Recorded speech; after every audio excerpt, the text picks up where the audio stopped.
Petrol इतना महंगा करवा रखा तुमने। मैंने थोड़ी करवा मैंने थोड़ी करवा रखा है। को भी पता था कि उनके कस्टमर्स टूट जाएंगे अगर वो ये बंद कर देंगे तो। ये एक बहुत बड़ा रीजन है। अब तो सेकंड हैंड से खैर विश्वास ही उठ गया होगा। बढ़िया, बहुत बढ़िया। अब लेंगे तो बड़ी बाइक लेंगे। देखो जब बड़ा इंजन हाथ में आता है ना तो मतलब फर्स्ट सर्विस कितने की हुई थी इसकी? भाई पहली सर्विस ना मेरे को बिल दिया था उन्होंने 1600। Welcome back to Preet blog. आज सामने खड़ी हुई है यामाहा R15S, या फिर अगर मैं यूं बोलूं पूरी वीडियो के अंदर V3 तो समझ जाने इस F की बात कर रहे हो, और ऑलमोस्ट है ये वर्जन 3.0 V3 है R15S V3, ठीक है। सो बेसिकली आज इस बाइक का करेंगे एक डिटेल्ड ओनरशिप रिव्यू। और ये बाइक ऐसे बंदे ने परचेस करी है, मैंने जब पुराना भी वीडियो डाला था तो उन्होंने पहले भाई ने परचेस करी थी BS4 R15, उसको बेच के फिर दोबारा R15 ले ली। तो सबसे बड़ा सवाल तो खैर यही खड़ा होता है वीडियो के अंदर कि R15 बेच के R15 क्यों ले ली, और अगर ली तो F क्यों ली, अब तो न्यू वाली आ गई वो क्यों नहीं ली है। तो वेलकम करते हैं एरिन भाई का। क्या हाल चाल है पाजी? बढ़िया, बहुत बढ़िया। बहुत बढ़िया। और बड़े हो गए? ना 6 फुट आदमी भाई R15 चलाते हैं ये। लोग कह रहे थे पिछली बार कि मेरी हाइट 6'2" नहीं है। हाँ कोई कुछ कह रहे थे यार ये देखो ना, कैसे मैं बताऊं, देखो 6 फुट है भाई, कितनी 6'2" सॉरी है 6 फुट 2 इंच यार, है, मानो इस बात को। हम कह रहे हैं तो होगी। यह हैगी। चलो एक एरिन भाई, सारी बातें बाद में, R15 क्या क्यों पुरानी बेच के दोबारा R15 ही क्यों, ऐसा लोग करते नहीं है जनरली, क्योंकि देखो जिन्हें ऑप्शन मिले ना एक बार बाइक चेंज करने का, वो सोचते हैं भी एक ब्रांड तो चला ली, कोई दूसरी चलाते हैं। भाई कॉलेज जाना होता है, एवरेज चाहिए 30 ले लिए, नहीं तो मैं RR 310 लेने वाला हूँ। MT-15 ले लेते, कुछ चेंज मिल जाता। नेकेड लेनी नहीं थी। चलो नेकेड नहीं, RS ले लेते, पसंद ही नहीं है। बजाज लेनी नहीं थी। जिक्सर ले लेते, SF, वो भी मज़ा नहीं है बिल्कुल। 150 में मज़ा नहीं है। हाँ 150 कह रहा हूँ मैं भी, 250 देख लेते। जितने पैसे इस पे दिए उसमें थोड़े से ही देने थे, 10-20 हज़ार रुपये देने थे, 200-250 आ जाती। ना यही लेनी थी। मतलब ऐसा है कि कोई चॉइस नहीं थी, और या फिर मतलब लेनी ही यही थी। एक तो बजट भी नहीं था। बजट भी नहीं था, और दूसरा फिर एवरेज भी चाहिए डेली का तो। अच्छा अब इस सारी बात में एक इंपॉर्टेंट चीज़ और निकल कर सामने आती है कि आपने पुरानी वाली R15 प्री ओन्ड ले रखी थी सेकंड हैंड, वो कितना टाइम रखी है? वो मैंने 1 साल पूरा 1 साल रख के बेच के फिर ये ले ली। क्यों बेची वो? भाई उसके अंदर ना बहुत प्रॉब्लम आ गई थी। इंजन में से इतनी वाइब्रेशन आ रही थी, क्लच हाउसिंग सब चेंज हो गया, क्लच प्लेट डल गई, इंजन ऑयल भी हमने कितने चेंज कर दिए, एयर फिल्टर चेंज हो गया, फ्यूल पंप साफ हो गया, टैंक साफ हो गया, पर वो प्रॉब्लम रिजॉल्व नहीं हुई। मतलब कि सेकंड हैंड बाइक लेने के बाद आप परेशान थे कुल मिला के बात ये है। उसमें लगा लो कुछ नहीं नए का ही प्राइस पड़ गया था मेरे। हाँ वही बात मैं कहने वाला था अभी, क्योंकि जितने पैसे खरीदने में बचा उतने पैसे ऊपर से ठीक कराने में लगा लिए। 12-13 हज़ार तो इंजन में लग गए थे उसके। ओके, करते मतलब पैसा उस पर खूब लग गया। तो इस वजह से उसको सोल्ड आउट करी, और फिर भाई ने दोबारा R15 ले ली। क्यों? क्योंकि डेली एवरेज चाहिए, रनिंग ज़्यादा है, सॉरी इनको भाई डेली कॉलेज जाना होता है। कितना किलोमीटर है वन साइडेड? 50 वन साइडेड यार बहुत दूर है फिर तो। गलगोटिया जाता हूँ ना। गलगोटिया मतलब यमुना एक्सप्रेस वे पार करके परी चौक के आसपास है कहीं? यमुना एक्सप्रेस वे पे ही है।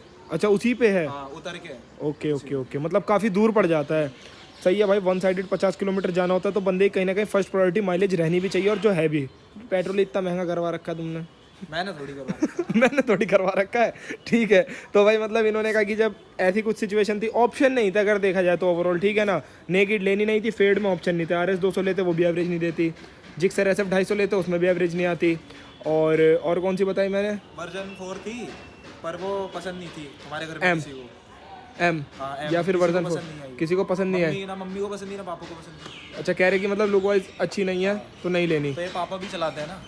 सही है, अच्छी लगती है चलाने में मजा आता है, फन है भाई। उनको एग्रेसिव नहीं लगती अंकल को? पावर कम लगती है बहुत ज्यादा, क्योंकि मेरे को 1.5 साल ही मान लो ना पुरानी ऑलमोस्ट मिला के, ऑलमोस्ट 1.5 साल हो गया, तो बहुत पावर कम लगती है मेरे को इसकी। ये भी एक सवाल है कि जब मतलब बदल रहे थे तो ये नहीं सोचा थोड़ी पावर इंक्रीज कर लेता हूँ, कोई दूसरी देख लेता हूँ, थोड़ा माइलेज सह लूंगा, ज़्यादा नहीं थोड़ा। हाईवे पे तो बड़े इंजन वाली बाइक भी थोड़ी अच्छी एवरेज देती है। देखो जब बड़ा इंजन हाथ में आता है ना तो हो जाता है, वो ना चाहते हुए भी हो जाता है। अरे धीरे धीरे कंट्रोल बन जाता है, इसी पे कंट्रोल नहीं होता। कितना दे रही है एवरेज? ये अभी 40 का दे रही है। 40 दे रही है, 40 ठीक है यार, 40 दे रही है। तो मतलब भाई फिर ओवरऑल R15 देख लिया। अब नई वाली R15 पे क्या थॉट्स हैं? जिसमें TFT आया है। करेक्ट, वो जो 2,45,000 रुपये की आई है, बेकार है। किस वे में? मतलब TFT देके 15,000 बढ़ा दी सीधे।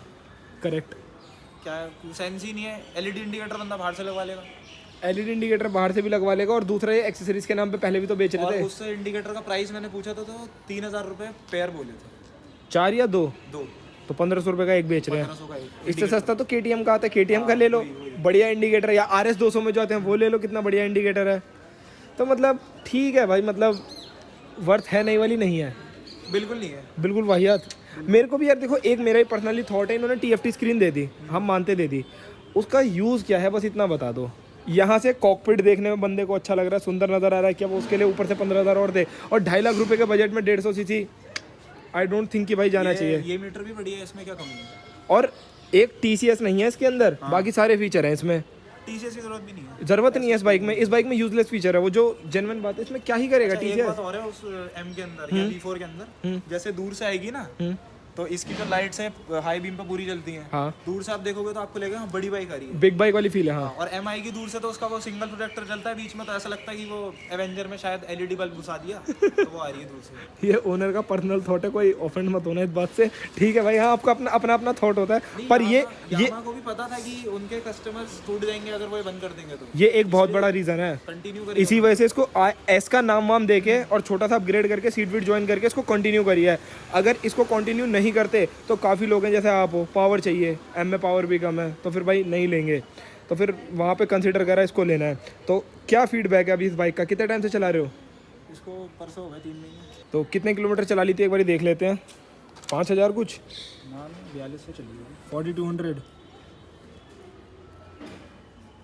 टाइम दिखा रही है। सारे फीचर आते हैं भाई इसके अंदर भी, एवरेज सारी चीज़ें। 4,419 किलोमीटर चला ली। और ये कितनी एवरेज बता रही है? 36 की बता रही है। 36.1, 39, 40 कह रहे थे। ठीक है चलो, मतलब एवरेज आपके अकॉर्डिंग सही है। तो 5,000 किलोमीटर में इसमें और पुरानी R15 में क्या डिफरेंस है?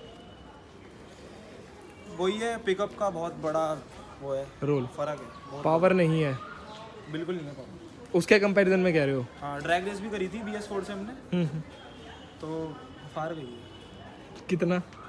बहुत अच्छा खासा आ गई थी। अच्छा, मतलब पावर में अच्छा खासा डिफरेंस है। अच्छा खासा। पर चलो मैं मानता हूँ पावर में थोड़ा डिफरेंस आएगा, पर अगर स्मूथनेस की बात करें, रिफाइनमेंट की बात करें, बहुत रिफाइंड है। ये बहुत रिफाइंड है। इसमें हो वाइब्रेशन सकता भी नहीं है तो शायद इसलिए ना भाग रही हो, थोड़ा भागेगी आगे चल के। पॉसिबिलिटीज़ क्या पता आगे चल के थोड़ी और इंजन खुले और रमा हो, कह सकते हैं। पॉसिबिलिटीज़ होती हैं भाई इस चीज़ की भी। अभी तक टॉप एंड कितना टच करा है इसका? 151 कर दिया मैंने। 151 कर दिया है, तो हाँ 155 156 जाती है। नित्तू ने भगाई थी मेरी वाली V3, 155 156 नित्तू के वेट पे चली गई थी। और जब कोई हल्का बंदा चलाएगा तो और भी जा सकती है, या फिर जल्दी जा सकती है। बाकी तो यार देखो, ओवरऑल पूरी R15 V3 सेम ही है, कोई चेंजेस तो है नहीं। लाइट वाइट में कोई सुधार है नहीं इसकी, वही बेकार है। लाइट में हल्का सा सुधार है। कितने परसेंट मतलब हैगा 20% का सुधार है। इंक्रीमेंट है? हाँ, थोड़ा वाइड फेंकती है और लंबा भी फेंकती है। चलो ऊपर नीचे तो एडजस्ट करवा सकते हो, और लंबा वाइड का वो चीज़ है कि अगर इन्होंने करा है थोड़ा बहुत तो अच्छी बात है। बाकी देखो, अगर ओवरऑल बिल्ड क्वालिटी की बात करी जाए तो मेरे को बिल्ड क्वालिटी में ऐसे समझ में आ रहा है इन्होंने अच्छी करी है। ये देखो लॉक्स नहीं आ रहे बाहर, और इसकी ना V3 में ये बड़े स्ट्रॉन्ग आते हैं, ये नहीं टूटते इसके। मेरी वाली के भी मैं इससे ही पकड़ के बाइक खींच देता था, कुछ नहीं होता था। बंदा भी बैठाया तब भी नहीं टूटे। 90 kg का बंदा बैठा, तो 90 kg का बंदा होगा तो थोड़ा बहुत इधर उधर इन पर भी वेट आएगा ही, नहीं टूटे। एक चीज़ और है भाई इस बाइक के अंदर, एस के अंदर, जैसे कि जब इसको चलाओ ना, जैसे कि आप राइडर के पॉइंट ऑफ व्यू से देखोगे, आपको ऐसे ना करके इतना दिखता है, इतना ये पोर्शन भी नज़र आता है। तो इसकी जो ये फेयरिंग है थोड़ी सी इन्होंने डाउन बनाई है, हुई है ना ये चीज़ डाउन थोड़ी सी चलाते टाइम। मीटर भी थोड़ा सा इसका ना नीचे की तरफ को, स्क्रीन जो LCD नीचे की साइड को करी है, वो सारी चीज़ों में इंप्रूवमेंट करा है। और क्या चेंजेस है इन बाइक में? सीट बहुत कंफर्टेबल है इसकी। सीट है, और ये जुड़ी, देखो ना V3 से भी ज़्यादा मोटी कुछ नहीं है देखो। पर ये जुड़ी हुई अच्छी लगती है, ये जॉइंट हुई हुई। हाँ ठीक है, बस इसका काउल नहीं है। मैं काउल जैसी आएगा मार्केट में मैं लगवा दूँ। और स्प्लिट अच्छी लगती थी यार पर्सनली मुझे, कहीं ना कहीं जो 2 पार्ट में थी ना वो ज़्यादा सुंदर नज़र आती थी। ये इसका ये बड़ा लुक खराब करता है ये। छी, हाँ सही कह रहे हो। ये यहाँ लुक खराब करता है इसका। मेरी वाली में कहा था, हाँ मेरी वाली में यहाँ पे था, इस जगह पे था। सही कह रहे हो, इस चीज़ पे मेरी अभी गौर करा मैंने। हाँ ये जेन्युइनली थोड़ा गंदा नज़र आ रहा है, अभी तक ध्यान नहीं जा रहा था। और चीज़ें बताओ, जैसे कि इसमें प्रॉब्लम्स क्या आ रही हैं? प्रॉब्लम से कुछ नहीं, नई गाड़ी है तो क्या प्रॉब्लम। फिर यार ये यामाहा है ना, तो इसमें दिक्कतें थोड़ी कमी बनती हैं। ब्रेक्स वगैरह सब बढ़िया है। बढ़िया है। हाँ ब्रेक हाँ, ब्रेक से अच्छा याद आया मुझे, सर्विस कॉस्ट बताओ पहली, मतलब फर्स्ट सर्विस कितने की हुई थी इसकी? भाई पहली सर्विस ना मेरे को बिल दिया था उन्होंने 1634 रुपये का। 1634, जिसमें से मैंने कोटिंग कटवाई तो 1350 का हुआ, और उसके बाद भी मैंने कई चीज़ें उसमें से मतलब माइनस करवाई, तब जाके वो 940-48 समथिंग का बैठा। वही चीज़ तो, क्योंकि R15 की सर्विस वही होती है, 900 रुपये तक हो जाती है। एयर फिल्टर चेंज कराया था, क्लीन कराया था? क्लीन कराया। क्लीन कराया था, ठीक है। फिर भी 900 की बार चेंज करवाऊंगा। अब क्या, हाँ चेंज करा लेना। तो 900 रुपये की 934 की पहली सर्विस करी, वरना अगर कस्टमर थोड़ा स्मार्ट ना हो तो वो 1600 की पड़ जाती। पड़ जाती है आराम से, क्योंकि हम तो 1 साल ओन कर चुके हैं ना पुरानी हाँ वाली। हाँ हाँ हाँ। उसकी जब पहली सर्विस हुई थी वो 4500 रुपये की गई थी हमारी पहली सर्विस पहली सर्विस। 4500 की। लेबर वगैरह सब हुआ था, उसमें ब्रेक पैड भी डले थे पीछे के, तो वो सब हुआ था। भाई का कहना है हमारे कि इसके ब्रेक पैड बड़े महंगे हैं। और एक मेरी शिकायत है, हमारे इंजन ऑयल तो कतई बेकार है बहुत इनका? बेकार इंजन, यामालूब यामाहा ल्यूब, सॉरी हाँ यामाहा ल्यूब जो डालते हैं सिंथेटिक इंजन ऑयल जिसे बताते हैं ये 2000 किलोमीटर अच्छी चलेगी, उसके बाद ये एक पते की बात करिए। दो इसका क्या होता है, जब आप डलवाओगे ना स्टार्टिंग के 500 किलोमीटर अजीब सी चलती है, उसके बाद जब 1500 किलोमीटर चल जाएगी 2000-2500 पे पहुंचेगी, फिर अजीब सी चलनी शुरू हो जाएगी। हालांकि ये सर्विस का इंटरवल 4000 किलोमीटर देते हैं, बट मैं आपको पहली सर्विस पे मॉड्यूल का लेके गया था इंजन ऑयल, मना कर दिया उन्होंने, बोले कि वारंटी तुम्हारी खत्म हो जाएगी इंजन की, तो हम डालेंगे। तुम कहते कर दो डालो। मैंने कहा फिर अरे आती ना मन में, क्योंकि एक बार झेल चुके हैं पुरानी वाली का इंजन, तो क्या करें। यार मैंने भी तो अपनी की वारंटी उड़ा रखी है ड्यूक की। अब आप बड़े आदमी हो यार, हम अरे बड़े आदमी की बात नहीं है, अरे यार वो बेकार की बात करते हैं शोरूम वोरूम वाले। वारंटी में कुछ नहीं कवर करते, वारंटी नाम की होती है, साले कुछ भी नहीं करते वारंटी में। इससे तो बढ़िया मैंने कहा छोड़ो यार, तुम मॉड्यूल डालो, मॉड्यूल डलवा लो के बाद बहुत सेक्सी चलेगी, बहुत। 5000 किलोमीटर का पता ही नहीं चलता सर्विस भी होनी है। मॉड्यूल की 5000 तक खींच जाता 5 आराम से 5000 चलेगी आराम से। मैं अपनी चलाता हूँ 5000 के करीब तो मेरी ड्यूक। हालांकि वो कहते हैं 4000 पे करा ले करो, मैं नहीं कराता, मैं 5000 चलाता हूँ, फ़र्क नहीं पड़ता, जब सही चल रही है तो करवा लो ना। बाकी इंजन ऑयल भाई को बिल्कुल पसंद नहीं आया। और फीडबैक कैसा है यहाँ के शोरूम सर्विस सेंटर का? सर्विस सेंटर का तो यही है बस, हाँ ठीक ठाक है। पहले मैं जिनसे करवाता था उनका अच्छा नहीं था, अंबुजा माया पटपड़ उनका अच्छा नहीं था। एक और खुला है वहीं पे उनके पास ही, एस्को मोटर्स करके, उनका बहुत बढ़िया। एस्को मोटर्स के मेरे पे भी दिन भर व्हाट्सएप पे मैसेज आते रहते हैं कि सर्विस करा लो सर। मेरे को तो अभी भी फ़ोन आते हैं, सर आपकी बाइक की सर्विस। सेंटर बहुत बढ़िया। अरे मैंने तो बेच दी उन्हें, वो अपना सिस्टम को नहीं अपडेट कर रहे हैं भाई, मेरे पे नहीं है अब। कहते हैं सर सर्विस, अरे नहीं है भाई बेच दी। ठीक है यार चलो, ओवरऑल तो मुझे तो बाइक यार सही लग रही है, बाकी सब तो बात और कि सॉर्टेड है। बताओ। सेकंड हैंड जो बेची थी ना हमने अपनी R15 DS4, तो जब हमने खरीदी थी तब तो डीलर्स का बिहेवियर ऐसा होता है कि वाह आओ आओ, इससे बढ़िया गाड़ी नहीं है पूरी मार्केट में। जब लेने जाओ तो कूड़े के रेट, हाँ देने जाओ सॉरी, हाँ देने जाओ, हाँ जब देने जाओ तो नहीं ये है वो है फलाना ये वो। ये तो मतलब दुनिया। ऐसे मतलब हम पैसे लेने गए थे, एक तो उन्होंने चेक दिया, और वो भी हमने जब, क्योंकि हमारा क्या था, जिस दिन हमने बाइक दी थी उसी दिन हमारा प्लान था कि हम बाइक ये वाली निकलवाएंगे। हाँ मतलब उसको देंगे पैसे, लेंगे दूसरी ले आएंगे। दूसरी लेंगे। हम चेक लेके गए बैंक में, वो कहती है इसमें तो बैलेंस ही नहीं होना। अरे भाई आपका इतना बड़ा बिजनेस है, अब मैं अगर उनका नाम ले दूंगा ना तो बहुत से कमेंट में गुस्सा हो जाएंगे लोग। नहीं कोई नहीं। आप ऐसे बोल रहे हो वैसे बोल रहे हो, क्योंकि वो भी काफ़ी फेमस है यूट्यूब पे, ऐसी बात नहीं है। अच्छा जिनसे ली थी बाइक? हाँ ओके सुभाष नगर में लोगों को पता लग गया होगा किसकी बात कर रहा हूँ मैं। हो सकता है भाई होंगे कोई, मैं भी नहीं जानता। लोग समझ जाएंगे मैं किसकी बात कर रहा हूँ। भाई ऐसे ट्रीट कर रहे थे बिल्कुल कि जैसे हमने बहस मार ली उनकी। ओहो। एक तो हमारी आरसी नहीं थी टाइम से, जिसकी वजह से हमें क्लेम नहीं मिला था पुरानी बाइक पे। हमारे 19,000 रुपये लगे थे पे करना जब पड़ेगा। एक्सीडेंट हुआ था उसका। अच्छा अच्छा अच्छा। तो वो हमें नहीं मिला, फिर ऊपर से इतना पैसा उसमें लगा, फिर भी हमने लॉस में ही बेची। और ऑब्वियसली उसके बाद भी ऐसे हमें ट्रीट कर रहे थे कि जी आप तो एम ही हो बस। यार पता है ऐसे ही करते हैं, जब आप खरीदने जाओगे ना तब आपको अपनी चीज़ बहुत अच्छी बता के बेचेंगे, और जब आप बेचने जाओगे अपनी चीज़ उन्हीं को वापस, तब वो कहीं और बेच लेते, उन्हीं को दे रहे थे।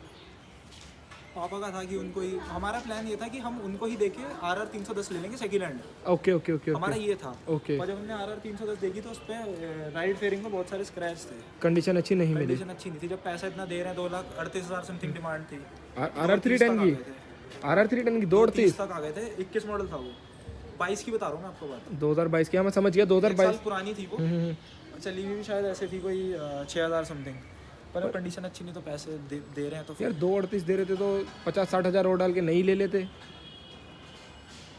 नहीं आ रही थी 3,08,000 की, बट वही तो मैं कह रहा हूँ। अब तो सेकंड हैंड से खैर विश्वास ही उठ गया होगा। बढ़िया, बहुत बढ़िया। अब लेंगे तो बड़ी बाइक लेंगे, बड़ी छोटी तो लेनी नहीं, बिल्कुल नहीं। भाई पता है अब जब भी कभी भी सेकंड हैंड बाइक लो तो अपनी बहुत इंटेलिजेंस लगानी पड़ती है, नॉर्मल लेना बेकार है, बिल्कुल मेरी फर्स्ट बेकार है। बाइक थी, मैंने सीखी भी उसी से थी, हाँ मेरे को पता है, तो वो क्या ही करता मैं उसके अंदर, इतना नॉलेज नहीं थी मेरे को। पर वो कोई बात नहीं, जिस चीज़ में जितना रहने लग जाओ उतनी नॉलेज होने लग जाती है। वहाँ जाओगे आप तो वहाँ पे कुत्तों की ज़्यादा इज्जत है आपसे, कुत्तों की ज़्यादा कुत्तों इज्जत। की ज़्यादा इज्जत है, कस्टमर की कुछ नहीं है। कस्टमर का फीडबैक मुझे लग रहा है गाइस कुछ ज़्यादा ही खराब है। बहुत ख़राब है। मैं तो डीलर पे विश्वास ही नहीं करता। ऐसे ऐसे जी ये देखो इससे बढ़िया गाड़ी नहीं मिलेगी आपको मार्केट में। कहने की बात है, कहने की बातें होती है, ऊपर से चमका देते हैं, अंदर का पता नहीं रहता। ये फैक्ट है भाई। ऊपर से आपकी सेरेमिक वेरेमिक कर देंगे इसके ऊपर, मतलब कोटिंग शोटिंग मार देंगे, नई से ज़्यादा चमका देंगे, पन्नी शन्नी चढ़ा देंगे और आपको कह रहे हैं वाओ कितनी अच्छी बाइक मिली है, बट उसके अंदर से जो रियलिटी है वो कुछ और ही होती है। तो भाई ये सारी चीज़ें थोड़ा सा भाई रहती तो है देखो बाइक के साथ। ऊपर से मॉड भी करा रखे तुमने इसको, है ना भाई? एक तो टनर वाली मिरर है इसमें, 10 आवर वाले ये तो मैंने फर्स्ट डे ही लगवा दी थी। वैसे अच्छे लग वाइजर रहे हैं, अच्छे नज़र आ रहे हैं। ये बबल वाइजर कितने का लगा था इसका? ये शायद 250 का था। 200-250 रुपये का ये हो गया, 3000 के ये होंगे, कितने के थे? 2500 के लगे थे। अच्छा 2500 के ये, और वो LED इंडिकेटर्स करा रखे हैं, 4x4 करा रखा है, फ्लैशर डलाया हुआ है, ठीक है। अच्छा पीछे ये चिपकाने वाले इंडिकेटर लगा रखे हैं, बेकार इंडिकेटर है मगर भाई ये बहुत छूटते हैं। ग्लू गन से चिपकाऊंगा। ग्लू गन से कितने चिपकाओगे, मगर ये फिर भी उतरते ही रहते हैं यार ये। उतर जाएंगे तो देख लेंगे, मटेरियल लगा देंगे कंपनी वाला, ठीक है। पीछे टेल टाइडी भी डाल रखी है। तो ओवरऑल भाई देखो R15 वाले बंदे इतने मोड तो करा के ही रखते हैं, इतना कराने के बाद भी और सुंदर नज़र आती है। खैर ये इसके अंदर लीवर शीवर कभी अपग्रेड मत कराना भाई, बेकार रहते हैं वो आफ्टर मार्केट वाले, उनसे ना। 2 बार टूट चुका है। नहीं वो ठीक है, टूटने के बाद इसे ही लगवाना। होता क्या है कि फीडबैक ख़राब होता है बाइक का, फीडबैक कैसे, क्लच प्लेट्स भी जाती हैं, चलाने वाले को मज़ा नहीं आता। तो और कुछ है रिन भाई इस बाइक के रिगार्डिंग जो आप शेयर करना चाहोगे हमारी गाइस को? भाई और है पीछे का ब्रेक पैड बहुत घिसता है इसका। घिसता है? कितने चेंज करा लिए अभी तक? दूसरा लगाओ। 4,000 किलोमीटर में दूसरा। नित्तू की बाइक के 10,000 किलोमीटर में 6-7 चेंज हो चुके थे। हम सोचते थे कि वही पीछे वाला ब्रेक खराब करता है या पैर रख के चलाता है, मगर तुम्हारी भी स्टोरी कुछ वैसी ही नज़र आ रही है। ये तो यूनिवर्सल प्रॉब्लम कह सकते हो। इस पे स्क्रैच है ना? हाँ हाँ ये मैंने चेंज करा रखा है। 250 रुपये की कैप लगवाई है, 250 की आती है, 260। 260 की 10 रुपये महंगी हो गई। मैंने अपनी 250 की चेंज कराई थी, मेरी पे भी यहाँ पे स्क्रैच आ गई थी ना, गंदी नज़र आती है यार वो। फिर बाकी ब्रेकिंग वगैरह से तो ब्रेकिंग बहुत बढ़िया, अच्छा अच्छा एकदम। टायर्स को कॉन्फिडेंस नहीं आता। क्या बात कर रहे हो? इसको बहुत स्लिप काट जाती है। क्या बात कर रहे हो? और जबकि मैं 50 किलोमीटर चलाता हूँ, ऐसा भी नहीं कि टायर ठंडे होते हैं यार। रेडियली तो टायर आता है ना पीछे का, MRF रेब्स है। कहाँ ये टायर साइज जरा देखूंगा इसमें, ट्यूबलेस रेडियल कहाँ लिखा है? ओहो मिल जा, ये लिखा। हाँ रेडियली तो है यार R17, ये देखो। फिर भी यार इस टायर को जब तक ये पुराना नहीं होता, मैंने भी खूब चलाई है, मैंने तो रोड ट्रिप मारे इस टायर पे, मेरा कभी स्किड नहीं हुआ। स्किड इन द सेंस ऐसे होता है जैसे लीन कर रहे हो, हाँ तो एकदम से छोड़ देता है, हल्की सी रोड छोड़ेगा फिर पकड़ लेगा। पकड़ लेगा। हवा चेक कराई? हवा सब चेक करोगे? कितनी डलाते हो? हवा इस पे लिखा हुआ है ना, उतनी ही हाँ डलवाता हूँ। हाँ करेक्ट, मैं वही कहने वाला था। ये यहाँ डली हुई ना 33 ही डलवाता हूँ। 29-33। 33। अच्छा अच्छा, क्योंकि कुछ लोग क्या करते हैं हवा ज़्यादा डला लेते हैं, फिर कहते हैं स्किड हो रहा है, स्किड हो रहा है। ठीक है, हवा भी पूरी डलाने के बाद भी फिर भी स्किड कर रहा है, ये तो नहीं करना चाहिए। चलो आगे का नॉन रेडियल है, आगे का समझ में आता है कि वो करता तो आगे का भी नहीं है, पर ये पीछे का क्यों कर रहा है, देखने वाली चीज़। क्या पता थोड़ी और चले ना करे।